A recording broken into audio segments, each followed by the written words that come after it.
Welcome to the training on how to use blockposters.com. This is to be able to print out the size of the tracer or sublimation that you're looking to use for the upcoming event.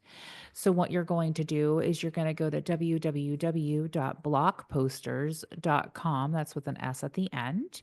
And when you get to this screen, you're going to see this on here. It's going to say block posters, create your poster, and some information about them. You can click on create your poster or get started. Both will take you to the same exact place. So, I'm going to go ahead and click on get started here. And then what you're going to do is you're going to upload your image. So I'm going to click this here. There is a few different ads because it is a free website. So there's a few different ads all over this website. They're going to be on the left hand and the right hand side. There's going to be one directly underneath it. Do not click on the click here to continue. You only want to pay attention to the upload your image. So you're going to click on that. It's going to bring up your computer images here. I'm just going to look for a tracer that I have on my computer. Here is a tracer for the cute little bunny buns for the upcoming event. When you go ahead and upload that, it's going to set it up in a 3 pages wide format. So that's 1, 2, 3 pages wide, and then it'll take however long it will need to have it to go down to fill the whole image. Now, you have a lot of options over here to customize that poster to make it work for you. If you were to print it out like this, your poster actually would be 25 inches by 36 inches, and that is 3 pages. These are the 8 by 10 inch pages that, or 8 by 11 that you would put in your printer. So it would be 8 by 11, 8 by 11, 8 by 11, and then going down the other way. Now, these little dotted lines will actually be like a quarter of a page here. So if you were to print this out like this, you would have 1, 2, 3. So that's 9, and then 3 half pages or quarter pages. You can adjust this. And how I do this to put it for a smaller page is you want to select at 1 page wide, and that's gonna be now if you were to print it out like this is gonna fit on one slice, like 1 page. So this would be 8 by 11. And then you'd have an extra bit here, which we don't need. You can actually crop the image right here by clicking on this button, and it will bring up a little cropping thing. And you can adjust it to the page or the size of the image to make it work for you. Now, if you were to print this, it would also be 8.5 by 9 inches, which would be what a normal printer page would work. I want it a little bit bigger because I'm going to be using the 12 by 16 inch canvas or 11 by 14. So if it have 1 page wide and to have it a little bit longer, I'm going to hit the landscape. That's going to extend that image out. It is now going to be 11 inches by 12 inches. You can see that here on the right under the little eye for the information. I think that's great. That's how it's going to work for me. So I'm going to hit I have read and accepted the terms of service. It's basically saying this is a free service. And then you'll go ahead and hit create my poster. When you create your poster, it's going to bring to a new page. And then again, there's going to be a ton of ads on here because it is a free website.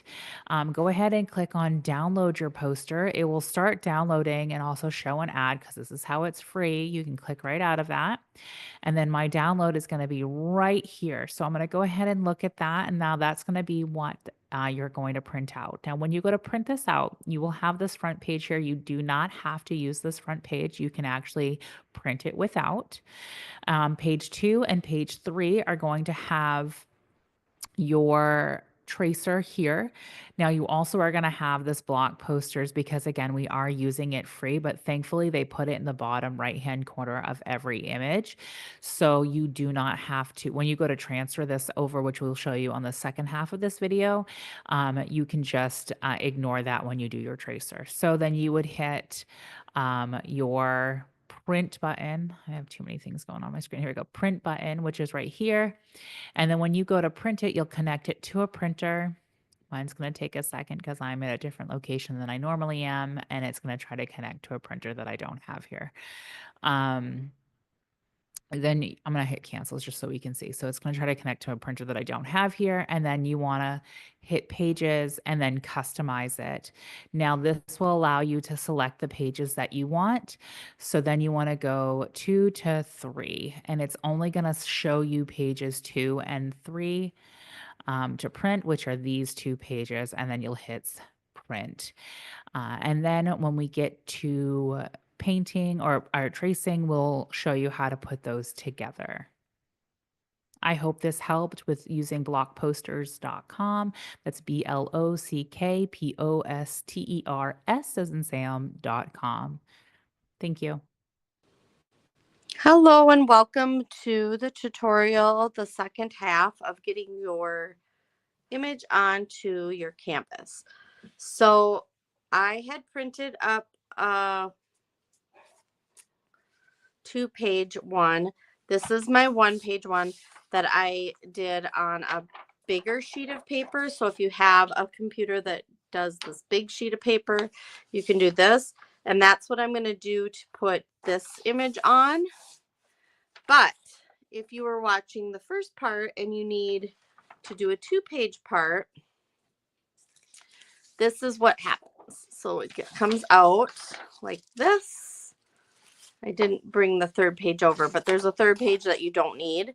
So this is the printed one. I usually just kind of overlap them a little bit.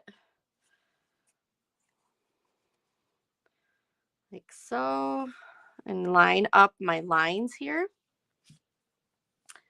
And then I always take tape. I cannot find my Scotch tape, so I am going to use this masking tape. So I apologize, but it doesn't matter what tape you use. It's not gonna affect anything. So I'm just gonna do that. Okay. So that's the first step.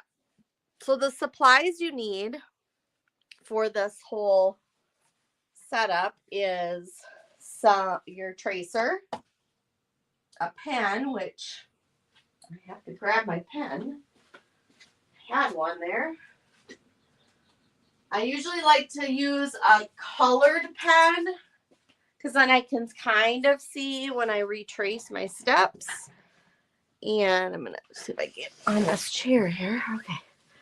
And then also you need, so I have my tracer, my pen, and then you need graphite paper. It comes in a pack like this.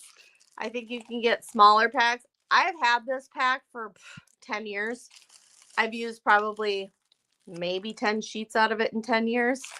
And because you can reuse them over and over again. So you do not need a huge big pack of that. And it's very cheap. You can get it at Amazon. You can get it at Michael's and stuff. This one you can see I've used a lot.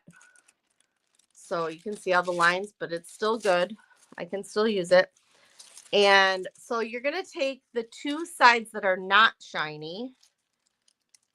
And I'm going to tape these because I'm going to need 2 pieces of this. Okay. Same size as my paper. And I'm just going to tape this. If you are using, I don't know if it'll draw through the masking tape. So that's why I'm doing it on the edges. But if you're using Scotch tape, you can tape one right in the middle because you'll be able to draw on that if you need to. Actually, I could do the middle because I guess it's not. Well, whatever. We already did it. Okay. Then you take, there's a shiny side and there's a matte side. You're going to take and put the shiny side down on top of your canvas, just like that. And then you're going to take your piece of paper, and my ears are going off. So I'm going to pull it down. I think I made mine too big. Oh, it's good. So it's okay. This goes off the thing because we don't need that really. I want my ears to be fairly big and I want to keep it like that. So it's fine. So I can feel with my finger, this is the edge of my canvas here. So my ears are down far enough. Okay. And then you're going to take your pen and you're just going to go and trace. Now, if you were to be tracing on a colored thing and have chalk in the background, which sometimes we do, and I'll have another video on that down the road.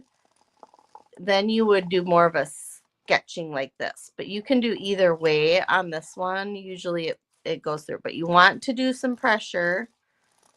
And you can see my line. I don't need it to be completely straight. My paint is going to cover these lines. This is just for me to have a guide, or for you to have a guide to get your bunny on the canvas. Right. And normally, sometimes it's good to kind of tape this all down to your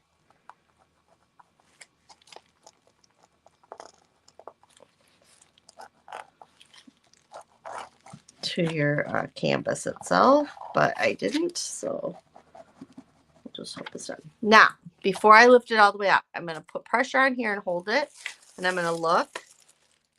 Yep, I got everything on there, and just like that, you have your tracer onto your canvas.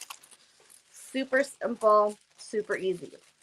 This is great for those who, don't want to invest a lot of money and they're only doing things for themselves. If you're a business owner, you may evolve from this to a projector, which projects the image down and then you trace it out, or even a sublimation printer, which I have when I do all my paint parties. But so a lot of the things that you'll see will look more like this on my canvas. And that's just because I have a sublimation printer. It does not mean it's better, because literally our images are just a guide for us to get the paint onto our canvas. It's not going to necessarily stay there. We're going to add any kind of outlines and things we want in with our paint anyway. So I hope this helps, and I can't wait to see you again for more painting tutorials.